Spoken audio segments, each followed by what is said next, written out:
Okay guys, so I'm about to go ahead and begin the process of cutting these trees down. We're going to bring a large tractor over with a front loader that'll go ahead and pull on these yellow straps, which will pull the tree over. Now, we're going to cut it just below those straps so that we're going to cut it about 2/3 of the way through, relying on the remaining amount of wood that's still stuck there to just gently bring it over so it's more of a controlled pull as opposed to a full fall. Those things up at the top will act like springs to go ahead and allow it to fall gently, but we do have to worry about some particular items that could be problematic when it falls down. Just to give you an idea, they are not little trees, but of course on this camera they kind of look like little trees because we're surrounded by giant trees. But the point is, I put a bunch of stuff onto this glass area on the solar room.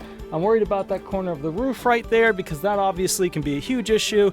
And then of course we have the pool stuff, which is a bunch of PVC piping, which will break super easily if anything falls on it there.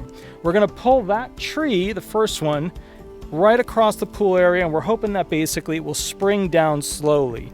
So it's gotta be a controlled fall, which means it's gotta be a slow pull.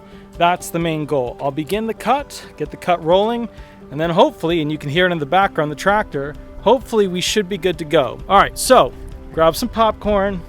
Hopefully we won't destroy the house. I'll catch up with you soon. We'll catch up a little later. Thanks so much. Bye-bye, everybody. Bye-bye.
you.